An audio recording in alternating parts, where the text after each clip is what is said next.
À l'ouest du pays, au sein de l'opération NIA, alerté d'un vol de bétail vers Takouzat, dans l'après-midi du lundi 3 février, une unité d'intervention a été envoyée depuis Bankilare pour tenter de rattraper les malfaiteurs. C'est au cours de l'opération qu'un groupe de criminels a tendu une embuscade au détachement des forces de sécurité intérieure qui a entraîné la perte de nos vaillants frères d'armes. Malheureusement, l'intervention du renfort terrestre et aérien n'a pas pu permettre de retrouver les assaillants qui se sont dispersés après leur forfait.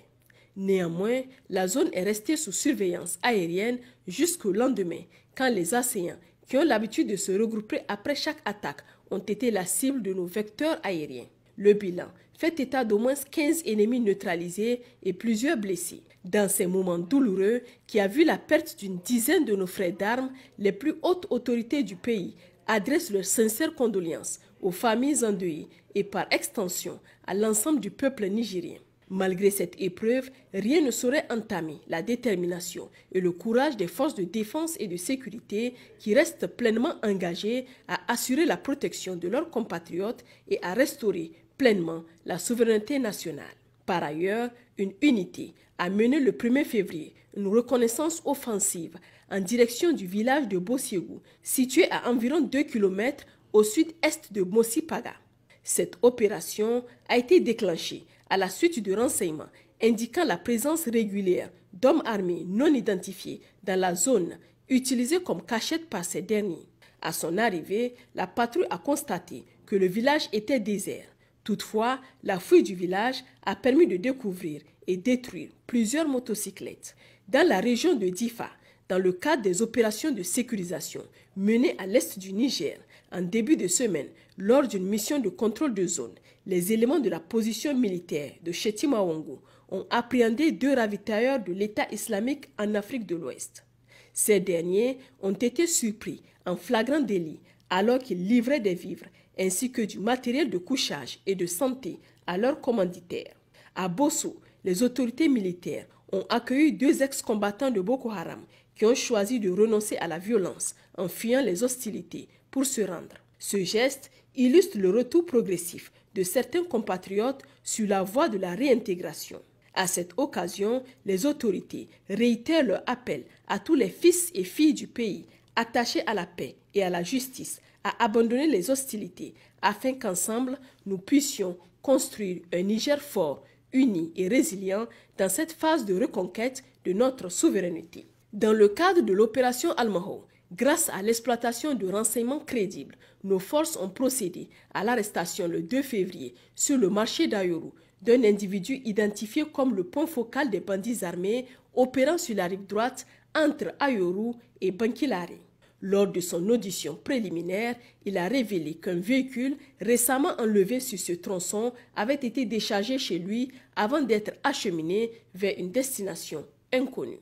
L'individu a été transféré au service central de lutte contre le terrorisme et la criminalité transnationale organisée pour la suite des investigations. De plus, 2 voleurs de bétail formellement identifiés ont été appréhendés à Ko, localité située à environ 5 km de Mangaise, dans la nuit du lundi 3 au matin du mardi 4 février 2025.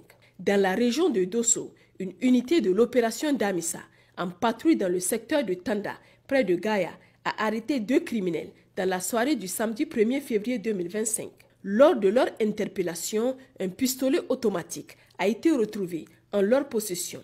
Après vérification dans les archives de la brigade territoriale de gendarmerie de Gaïa, il a été établi que cette arme avait été dérobée lors de l'attaque terroriste contre le poste mixte de Bengou, survenu le 15 novembre 2024. Le même jour, en début de soirée, un vol à main armée portant sur du bétail a été signalé à Kontalangu, commune rurale de Bana, à 30 km au nord-ouest de Gaïa.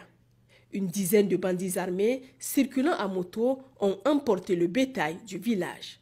En réaction, les éléments du peloton de Yelou ont tendu une embuscade avant la frontière nigéro-nigériane, au-delà du village de Kassalama. L'opération a permis l'arrestation d'un des criminels, la récupération d'une moto et la restitution intégrale du bétail volé. L'individu interpellé ainsi que la moto ont été remis à la brigade de gendarmerie de Gaïa pour enquête. Les autres malfaiteurs ont réussi à s'exfiltrer vers le Nigeria voisin, profitant de l'obscurité. Au sein de la même zone d'opération, alerté d'une intrusion suspecte d'un individu soupçonné d'être en lien avec les terroristes dans le village de Mankangara, à 15 km au sud de Djoundjou, les patrouilles régionales et frontalières ont immédiatement dépêché une équipe pour vérification. L'individu a été interpellé puis remis à la brigade de gendarmerie de Djoundjou. Le mardi 4 février 2025, tôt dans la matinée, un mouvement de bandits armés circulant à moto a été signalé aux forces de sécurité les plus proches. Ces criminels, ayant quitté le village de Makani en direction de Kutumbu, ont été interceptés par nos unités. S'en est suivi un échange de tirs au cours duquel nos forces ont réussi à prendre l'ascendant sur l'ennemi. Le bilan de cette intervention fait état d'un terroriste neutralisé, d'une arme AK-47 et d'une motocyclette ennemie récupérée. Toutefois, nous déplorons la perte d'un civil ainsi que 2 militaires blessés dont les pronostics vitaux ne sont pas engagés. Profondément indignés par cet acte de barbarie, les autorités présentent leurs sincères condoléances à la famille endeuillée et adressent leurs vœux de rétablissement aux blessés. Elles tiennent également à rassurer les populations que toutes les mesures nécessaires sont mises en place pour renforcer davantage la sécurité dans cette zone frontalière. À Tawa, sous la juridiction de l'opération Chara, le lundi 3 février 2025, sur la base de renseignements fiables, les éléments de la brigade de recherche de la gendarmerie régionale ont interpellé dans le village de Taza, situé à 65 km au nord de Tawa, un complice actif des groupes criminels opérant dans les zones de Taza, Telemses et Tilia. Cet individu entretient des liens étroits avec une organisation terroriste à laquelle il apporte divers services illicites, notamment la transmission d'informations, l'achat de bétail et le recel d'animaux volés.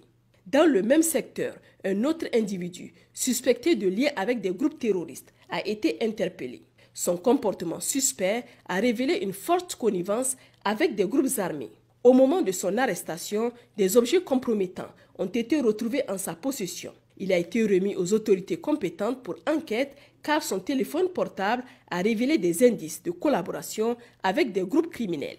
Au centre, dans le cadre de l'opération Farautobushia, dans la nuit du 2 février 2025, aux alentours de 23h30, une incursion suivie d'un vol de bétail a eu lieu dans le village de Gandou, situé à 3 km de Serkinyama. Des bandits armés ont fait irruption dans le village et sous la menace de leurs armes ont emporté une vingtaine d'animaux. Alertés peu après, les éléments déployés depuis Tankama et Keima se sont rendus sur place pour constater les faits et engager une poursuite. Lors d'un échange de tirs, les assaillants ont abandonné l'intégralité du bétail volé avant de s'exfiltrer sous le couvert de la nuit. Tout le bétail a été récupéré et un fusil AK-47 accompagné de son chargeur a été saisi. Dans le secteur de Niamey, au sein de l'opération Inchinkasa, en fin de semaine dernière, une opération mixte coup de poing menée par les forces de sécurité intérieure a été conduite à la périphérie sud-est de Niamey. Cette intervention a permis l'interpellation de 65 personnes et l'immobilisation de 16 véhicules. Les individus arrêtés ainsi que leurs moyens de transport ont été remis aux services compétents pour identification. Sur la base de renseignements signalant le passage de trafiquants de carburant destinés aux terroristes, les éléments des escadrons de gendarmerie mobile de Niamey, positionnés sur le plateau de Yawari, ont tendu une embuscade aux abords de la RN6 sur le tronçon Niamey-Torodi près du poste de péage. Au cours de l'opération, 2 motocyclistes ont été interceptés, mais l'un d'eux a réussi à s'enfuir en abandonnant sa moto. Finalement, une personne a été interpellée et 2 motos chargées de carburant saisies. L'ensemble ayant été remis à la section de recherche de Niamey pour enquête. Chers concitoyens, les opérations de sécurisation du territoire se poursuivent avec la même détermination, dans l'unique but d'asseoir une paix durable et de contribuer au développement de notre cher pays. Les numéros d'appel d'urgence sont à votre disposition 24 heures sur 24 pour toutes fins utiles. Pour les forces armées nigériennes, le 40-40. Pour la gendarmerie nationale, le 40-00. Pour la garde nationale du Niger, le 280. pour la police nationale, le 83-83. Vive le Niger, libre et souverain. Vive les forces de défense et de sécurité. Vive les citoyens résilients et engagés.